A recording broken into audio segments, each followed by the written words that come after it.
ಇಲ್ಲಿ ಬೆಂಗಳೂರಲ್ಲಿ ಅವಾಗ ರಾಜಕಾರಣಿಗಳಿಗೆ ಮನೆ ಕೊಡಲ್ಲ ಅಂತ, ಬಾಡಿಗೆ ಮನೆ ಕೊಡಲ್ಲ ಅಂತ ಹೇಳಿ ಅಲ್ಲಿ ಹೋದಾಗೆಲ್ಲ ನೆನಪಾಗುತ್ತೆ. ಯಾಕಂದ್ರೆ ಅಪ್ಪಾಜಿಗೆ ಇಷ್ಟ ಅಂತೇಳಿ ಬುದ್ಧನ ಸ್ಟ್ಯಾಚು ಹೊರಗಡೆ ಗೋಡೆಗೆ ಹಾಕ್ಸಿದ್ದೆ.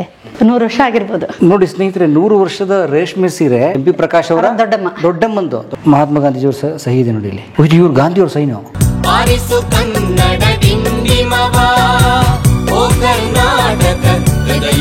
ಸ್ನೇಹಿತರೆ, ಈಗ ನಾನು ಬೆಂಗಳೂರಿನ ಸದಾಶಿವನಗರದಲ್ಲಿದ್ದೇನೆ ಸ್ನೇಹಿತರೆ. ಇದು ನಮ್ಮ MP ಪ್ರಕಾಶ್ ಅವ್ರ ಮಗಳು ವೀಣಾ ಅವರ ಮನೆ. ಅಲ್ಲಿ ಹೋಗೋಣಂತೆ ನೋಡಿ. ನಮಸ್ಕಾರ ಸರ್. ಸರ್ ನಾಯಿ ಎಲ್ಲಿದೆ ಸರ್? ಒಕ್ಕಳು ಸುತ್ತ 14 ಇಂಜೆಕ್ಷನ್ ಹಾಕ್ಸ್ಬೇಕಲ್ಲ ಅದಕ್ಕೆ. ಅಯ್ಯೋ ಇಲ್ಲದೆ. ಹಾಯ್, ನಮಸ್ತೆ ಮೇಡಮ್. ಏನಿದೆ ಹೆಸರು? ಕಬಿನಿ. ವಾವ್.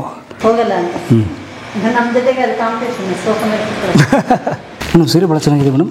Thank you. ಇದು ನಮ್ಮ ಹೆಣ್ಮಕ್ಳು ಮಾಡ್ತಾರೆ ನಮ್ಮಲ್ಲಿ ಲಂಬಾಣಿ ವರ್ಕ್. ನಾವು ಟ್ರೈನಿಂಗ್ ಕೊಡ್ತೀವಿ ಅಲ್ಲಿ ಊರಲ್ಲಿ. ಹಡಗಲಿಯಲ್ಲಿ. ಏನು ಸೀರೆ? ಸಿಲ್ಕ್ ಸೀರೆನಾ ಇದು? ಇಲ್ಲ, ಇದು ಇಳಕಲ್ ಸೀರೆ. ಇಳಕಲ್ ಸೀರೆ. ಆಮೇಲೆ ಇದು ಗುಳೇದ ಗುಡ್ಡದ ಕಣ ಬರುತ್ತಲ್ಲ, ಕಣದ ಸೀರೆ ಇದು. ಅದ್ರ ಮೇಲೆ ಲಂಬಾಣಿ ವರ್ಕ್. ಆದ್ರೆ ಆ ಸೀರೆ ತಯಾರಾದ್ಮೇಲೆ ಲಂಬಾಣಿ ಕೈಯಿಂದ ಮಾಡ್ತಾರೆ. ಓಹೋ, ನೋಡಿ ಸ್ನೇಹಿತರೆ, ಲಂಬಾಣಿ ಕಸೂತಿ ಕೆಲಸ ನಿಮ್ಮ ಊರಲ್ಲೇ? ನಮ್ಮೂರಲ್ಲಿ MP ಪ್ರಕಾಶ್ ಸಮಾಜಮುಖಿ ಟ್ರಸ್ಟ್ ಅಂತ ಮಾಡ್ಕೊಂಡಿದ್ದೀವಿ. ಅದರಲ್ಲಿ ಟೈಲರಿಂಗು, ಬ್ಯೂಟಿ ಪಾರ್ಲರು, ಆಮೇಲೆ ಕಸೂತಿ. ಅದಕ್ಕೆ ಸೀರೆಗಳು ಇನ್ನೂ ತುಂಬ ಇದೆ ನನ್ನ ಹತ್ರ. ಬೇರೆ ಬೇರೆ ಸೀರೆಗಳ ಮೇಲೆಲ್ಲ ಮಾಡಿ ಅದನ್ನ ಸೇಲ್ ಮಾಡ್ತೀವಿ. Very nice. ಕೈ ಕಸೂತಿ ಕೆಲಸ ಇದು ಪೂರ್ತಿ ಕೈ ಕೆಲಸ. ಇದು ಮಷಿನ್ ವರ್ಕ್. ಒಂದೂವರೆ ತಿಂಗಳು ಆಗುತ್ತೆ. 45 ದಿನದಿಂದ 60 ದಿನ ಬೇಕಿದೆ ಒಂದು ಸೀರೆ ಮಾಡೋಕ್ಕೆ. ಇದು ಸದಾಶಿವನಗರ ಎಲ್ಲರೂ ಬಾಡಿಗೆ ಮನೆ. ಹಾಗೆ ನಾನು ನಿಮಗೆ ಹೇಳ್ತಾ ಇದ್ದೆ, ಇಲ್ಲಿ ಬಂದ್ರೆ ಅಪ್ಪಾಜಿ ಅವ್ರದ್ದೆಲ್ಲ ಆ ಮನೇಲಿ ಹಂಗೆ ಕಂಟಿನ್ಯೂ ಮಾಡಿದ್ವಿ.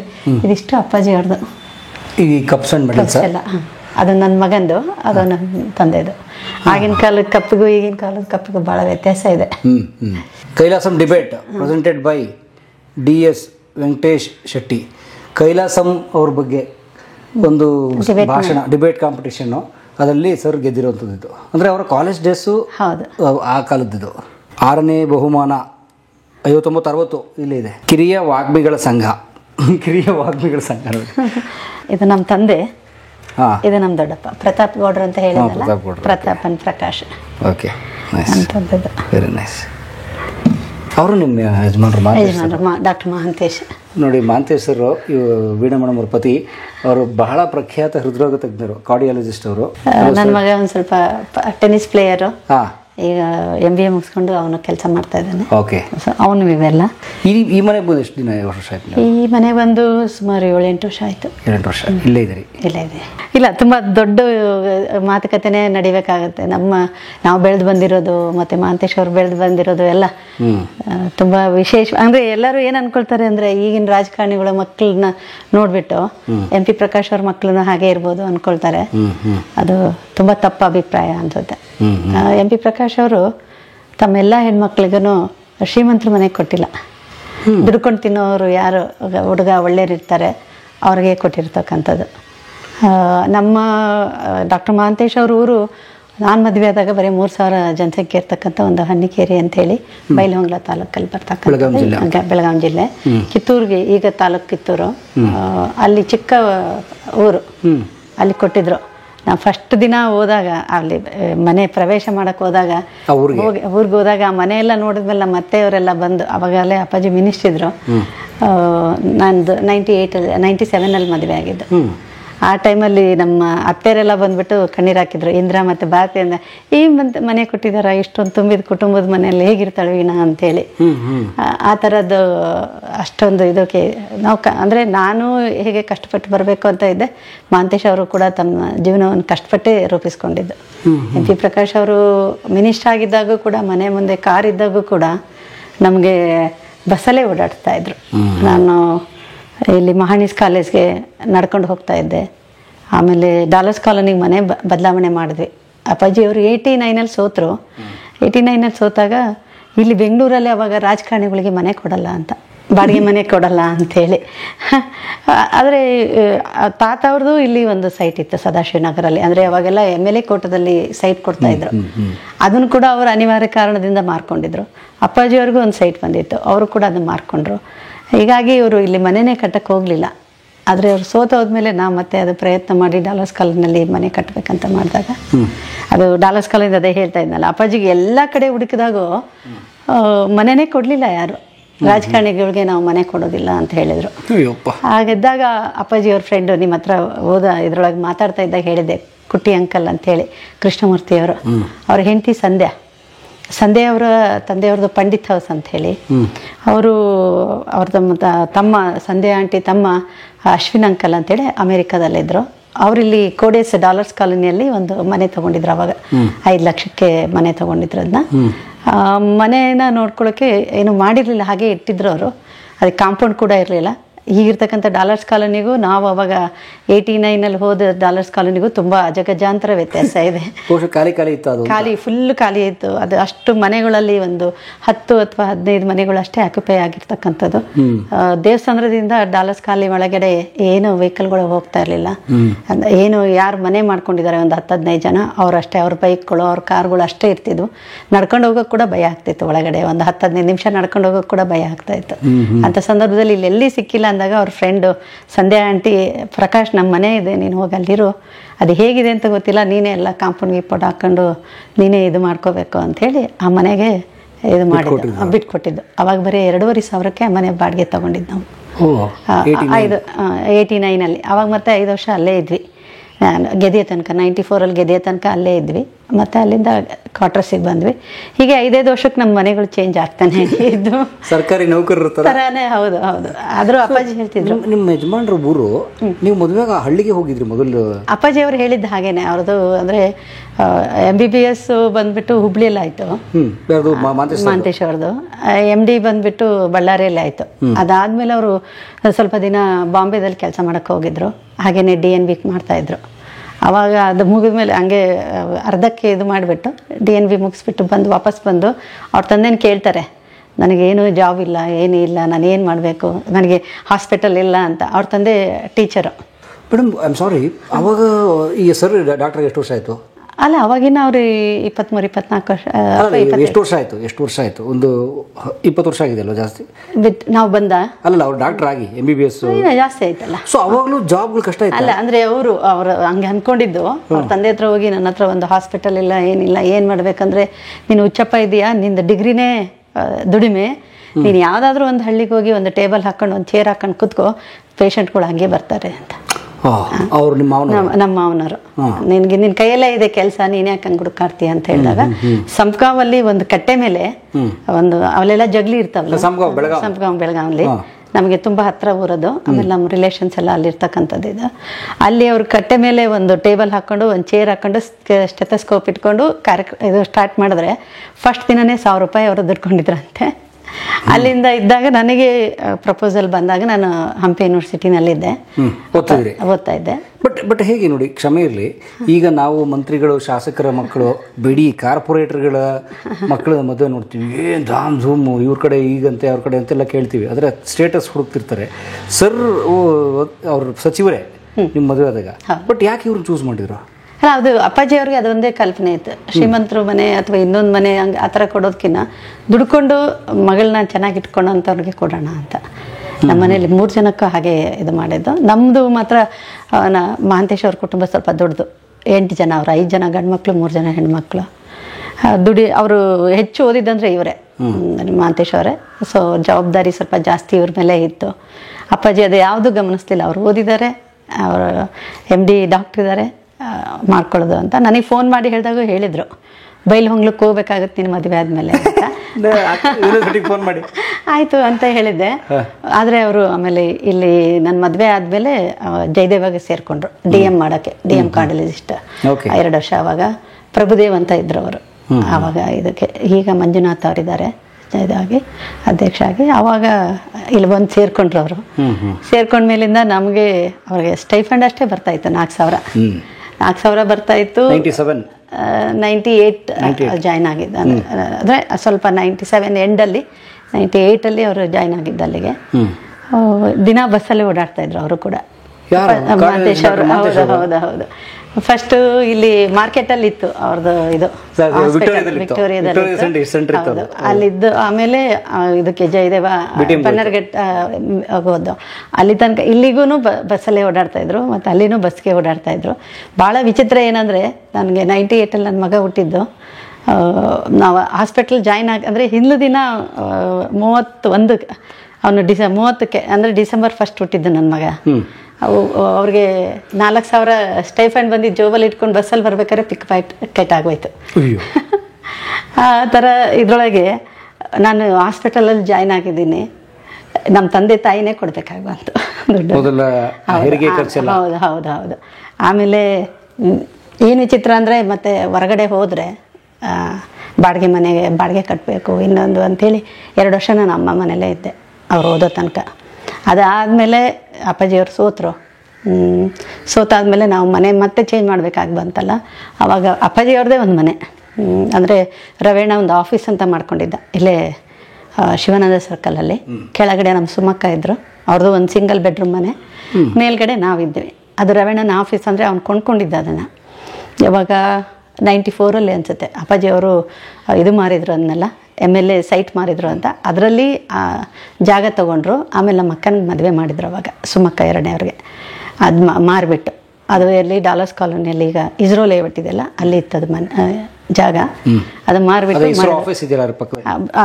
ಕಾಂಪೌಂಡ್ ಎದುರುಗಡೆ, ಕಾಂಪೌಂಡ್ ಎದುರುಗಡೆ ಈ ಕಡೆ ಅದನ್ನು ಮಾರಿದ ಮೇಲೆ ಆ ಮನೆನೂ ತೊಗೊಂಡ್ರು. ಅಕ್ಕನ ಮದುವೆನೂ ಆಯಿತು. ನಾನು ಅಷ್ಟೊತ್ತಿಗೆ ಹಂಪಿ ಯೂನಿವರ್ಸಿಟಿನಲ್ಲಿದ್ದೆ. ಯಾವಾಗ ಮದುವೆ ಆಗಿ ನನ್ನ ಮಗ 1 ವರ್ಷ ಇದ್ದ, ಈ ಮನೆಗೆ ಶಿಫ್ಟ್ ಆದ್ವಿ. ಒಂದು ಇಷ್ಟು ಅಡುಗೆ ಮನೆ, ನಾವೊಬ್ಬರು ಹೋದರೆ ಇನ್ನೊಬ್ರು ಅಡುಗೆ ಮನೆಗೆ ಹೋಗೋಕ್ಕಾಗಲ್ಲ, ಆ ಥರದ್ದು ಪರಿಸ್ಥಿತಿ. ಅಷ್ಟು ಚಿಕ್ಕ ಮನೆ ಇತ್ತು. ಅದರಲ್ಲಿ ಒಂದು 5 ವರ್ಷ ಇದ್ದೆ. ಅದಾದಮೇಲೆ ಹಿಂದೆ ಒಂದು 5 ವರ್ಷ ಹೋದೆ.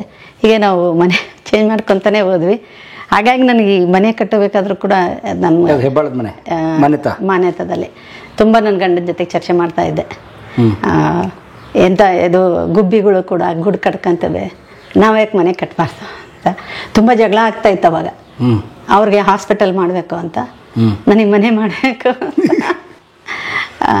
ಆ ಸಂದರ್ಭದಲ್ಲಿ ತುಂಬ ಅಂದರೆ ಅನ್ಕೊತಾರೆ MP ಪ್ರಕಾಶ್ ಅವ್ರ ಮಕ್ಕಳಂದರೆ ಹೇಗಿರ್ಬೋದು ಹಾಗೆ ಅಂತ.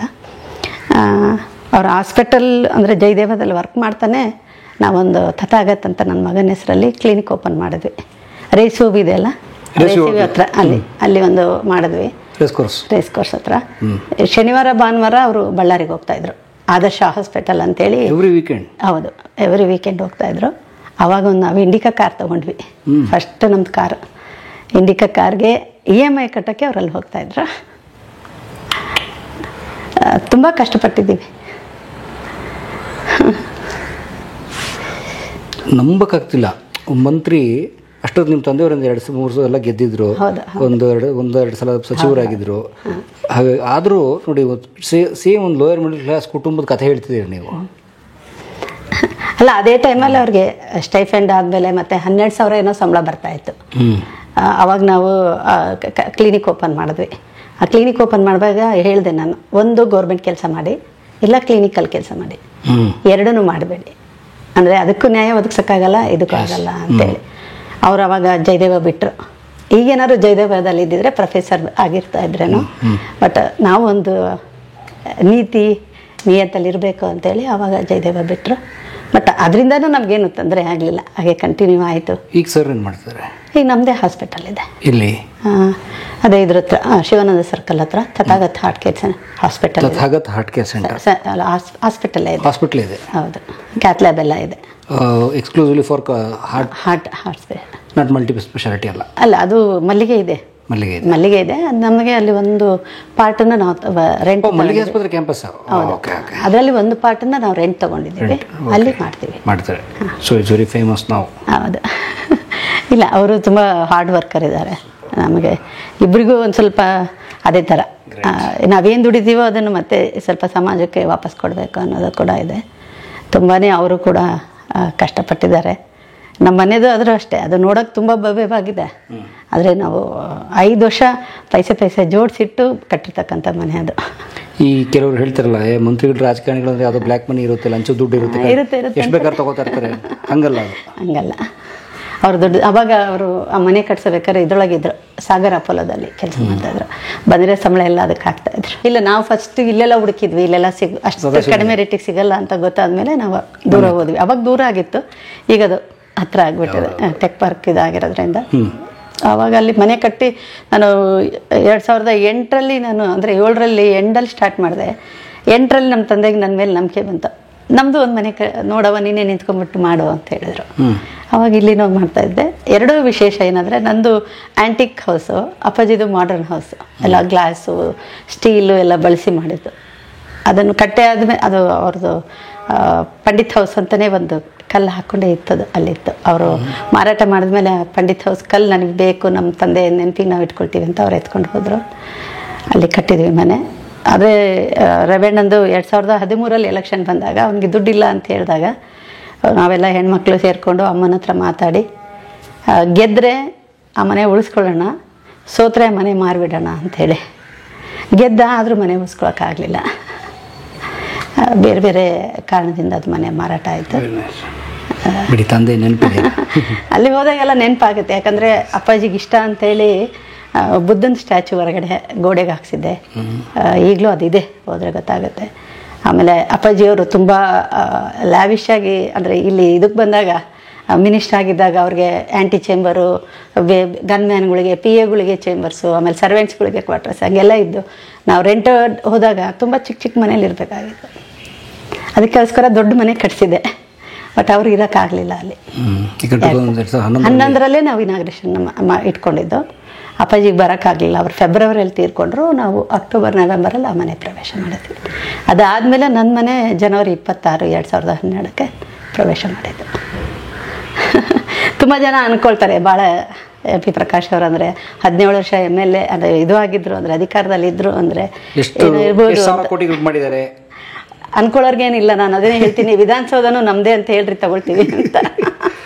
Great sir, great madam, thank you. ಇದು ನಮ್ಮ ಅಜ್ಜಿದು ಒಂದು ಸೀರೆ ತೋರಿಸ್ತೀನಿ. ಆಮೇಲೆ ಗಾಂಧೀಜಿ ಕೆಳಗಿಳಿ ನೀನು, ಇಡಿ ಕೆಳಗೆ ಬಾಯ್ ಕಡೆ ಕಬಿನಿ ನಿನ್ನ ರೂಮ್ಗೆ ಹೋಗಿ ಬಾ.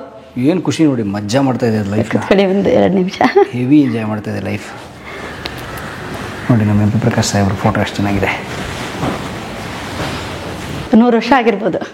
ಓ, ಅಂದರೆ ಅಜ್ಜಿ ಅಂದರೆ ನಾನು ಹೇಳಿದ್ದೆ MP ಕೊಟ್ರಗೌಡ್ರು ಅಂತ ಗೌಡ್ರಿದ್ರಲ್ಲ, ಅವ್ರ ಹೆಂಡತಿ ನಾಗಮ್ಮ ಅಂತೇಳಿ, ಅವ್ರಿಗೆ ಮಕ್ಳಿರಲಿಲ್ಲ, ಅವ್ರ ಸೀರೆ ಇದು ಹೌದು. ಸಿಲ್ಕ್ ಸೀರೆ, ಸಿಲ್ಕ್ ಹೌದು. 100 ವರ್ಷದ್ದು ಹೌದು. ನೋಡಿ ಸ್ನೇಹಿತರೆ, 100 ವರ್ಷದ ರೇಷ್ಮೆ ಸೀರೆ ಇವರ ಅಜ್ಜಿದು, ಅಂದರೆ ವೀಣಾ ಮೇಡಮ್ ಅವ್ರ ಅಜ್ಜಿದು, MP ಪ್ರಕಾಶ್ ಅವರ ದೊಡ್ಡಮ್ಮನ ಸೀರೆ ಇದು ಸ್ನೇಹಿತರೆ. ಇದು ನೋಡಿ ಎಷ್ಟು ಚೆನ್ನಾಗಿ ಇಟ್ಟಿದ್ದಾರೆ ಅವರು, ಅದನ್ನು ಮೇಂಟೈನ್ ಮಾಡಿದ್ದಾರೆ ನೋಡಿ. ಅದನ್ನು ಡ್ರೈ ಕ್ಲೀನಿಂಗ್ ಮಾಡಿಸಿ ಅದ್ರ ಲೇಬಲ್ ಇದೆ ನೋಡಿ, ಡ್ರೈ ಕ್ಲೀನಿಂಗ್ ಲೇಬಲ್ಲು ಎಷ್ಟು ಚೆನ್ನಾಗಿದೆ. ಆಮೇಲೆ ಕಲರು, ಅದರ ಡಿಸೈನು, ಬಾರ್ಡರ್ ಎಷ್ಟು ಅಪರೂಪದ. ಯಾವ ವೆರೈಟಿ ಇದು? ಬನಾರಸ್ದಾ, ಮೈಸೂರು? ಇದು ಇದ್ರದ್ದು ಕಂಚಿ ಸೀರೆ. ಓಕೆ, ಇದ್ರ ವಿಶೇಷನೇ ಇಲ್ಲಿ ಇರ್ತಕ್ಕಂಥದ್ದು. ಅದರ ಒಳಗಡೆ ಮೋಟಿವ್ಸ್ ಅವಾಗೆಲ್ಲ ಗೋಲ್ಡ್ ಜರಿ ಬಳಸ್ತಾ, ಗೋಲ್ಡ್ ಜರಿ, ಒರಿಜಿನಲ್ ಜರಿ ಬಳಸೋರು. ಅದ್ರ ಸರಿಗೆ ನೋಡಿ ಎಷ್ಟು ಚೆನ್ನಾಗಿದೆ.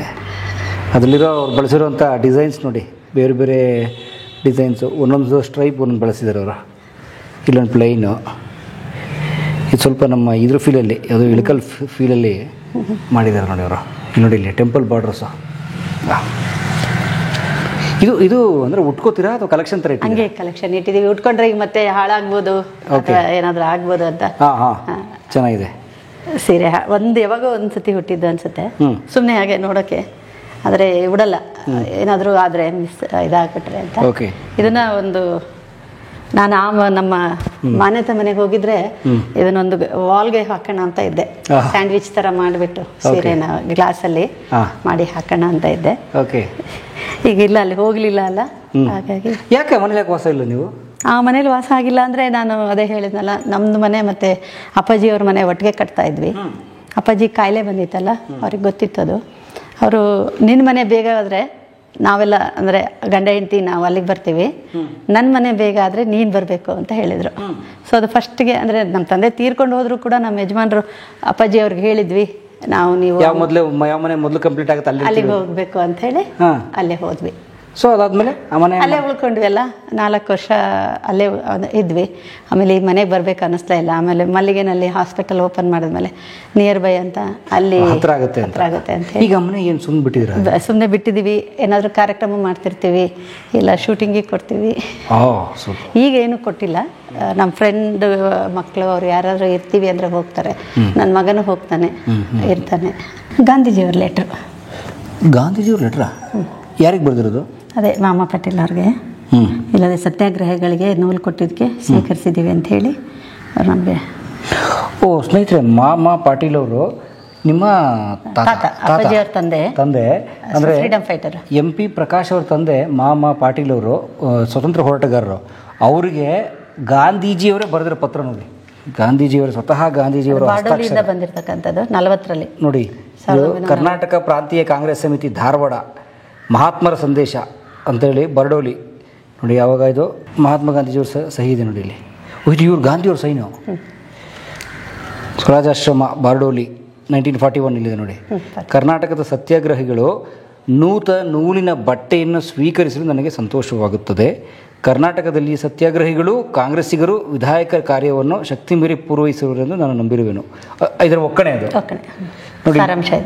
ಈ ಪತ್ರದಲ್ಲಿರೋ ಸಾರಾಂಶ ಅಂದರೆ ಕರ್ನಾಟಕದಲ್ಲಿ ಸತ್ಯಾಗ್ರಹಿಗಳು, ಅದು ಮುಖ್ಯವಾಗಿ ಧಾರವಾಡ ಭಾಗದಲ್ಲಿ ಮಾಡಿದ್ದಂಥ ನೂಲನ್ನು ಕಳಿಸಿದ್ದಾರೆ ಬರ್ಡೋಲಿಗೆ ಗಾಂಧೀಜಿಯವರು. 6002 ಅಂತ ಬಂದಿದೆ ನೋಡಿ ಕೆಳಗಡೆ. 6000 ಇದು ಕಳಿಸಿದ್ದಾರೆ. ಅದು ಗಾಂಧೀಜಿಯವ್ರು ಮೆಚ್ಚಿ ಪತ್ರ ಬರೆದಿರುವಂಥದ್ದು ನೋಡಿ. ಎಷ್ಟು ಚೆನ್ನಾಗಿದೆ, ಎಂಥ ಒಳ್ಳೆ ಅಪರೂಪದ ದಾಖಲೆ ಇದೆ, ಡಾಕ್ಯುಮೆಂಟ್ ಇದು. ಸೂಪರ್. ತಥಾಗತ ಈಗ ಸ್ವಲ್ಪ ದಪ್ಪ ಆಗಿದ್ದಾನೆ. ಓಕೆ, ಚಿಕ್ಕನಿದ್ದಾಗಿದ್ದ ತಥಾಗತ. ಈ ಮನೆ ಬಾಡಿಗೆ ಎಷ್ಟು? ನಾವು ಸ್ಟಾರ್ಟ್ ಮಾಡಿದಾಗ 50, ಈಗ ಒಂದು 70-80 ಇರ್ಬೋದು. 7-8 ವರ್ಷದಿಂದ. ಇಲ್ಲ, ಅವ್ರಿಗೆ ಡಾಕ್ಟರ್ ಅವರು ಕೆಳಗಡೆ ಇರೋರು, ಆದರೆ ಅವರು ಲಂಡನ್ನಲ್ಲಿ ಇರ್ತಾರೆ. ಅವ್ರಿಗೆ ದುಡ್ಡಿಗಿಂತ ಹೆಚ್ಚು ಚೆನ್ನಾಗಿ ನೋಡ್ಕೊಳ್ಳೋರು ಬೇಕಾಗಿತ್ತು, ಅದಕ್ಕೆ ಒಬ್ಬರು ಡಾಕ್ಟರ್ಗೆ ಕೊಟ್ಟಿದ್ದಾರೆ.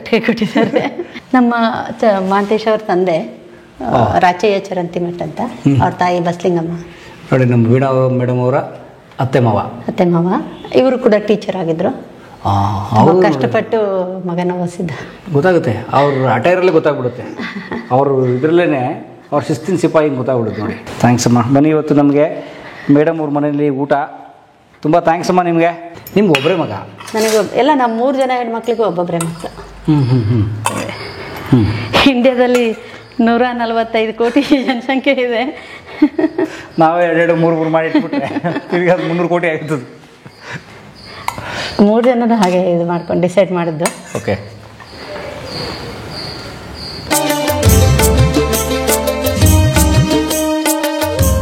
ಕಲಾ ಮಾಧ್ಯಮದ ಎಲ್ಲಾ ಎಪಿಸೋಡುಗಳು ನಿಮಗೆ ಸಿಗಬೇಕು ಅಂತಂದ್ರೆ ಕಲಾ ಮಾಧ್ಯಮ ಯೂಟ್ಯೂಬ್ ಚಾನೆಲ್ನ ಸಬ್ಸ್ಕ್ರೈಬ್ ಮಾಡಿ, ಬೆಲ್ ಐಕಾನ್ನ ಕ್ಲಿಕ್ ಮಾಡಿ, ತಪ್ಪದೇ ಮಾಡಿ. ಈ ವಿಡಿಯೋ ನೋಡಿದ್ದಕ್ಕೆ ನಿಮಗೆ ತುಂಬ ಧನ್ಯವಾದಗಳು. ಪುಸ್ತಕಗಳನ್ನು ಓದು ಮನಸ್ಸನ್ನು ಅರಳಿಸುತ್ತೆ, ಬುದ್ಧಿಯನ್ನು ಚುರುಕು ಮಾಡುತ್ತೆ, ಕಾಣದ ಹೊಸ ಲೋಕವನ್ನು ಪರಿಚಯಿಸುತ್ತೆ. ಹಾಗಾಗಿ ಓದುವ ಸಂಸ್ಕೃತಿ ಹೆಚ್ಚಾಗ್ಲಿ. ಧನ್ಯವಾದ.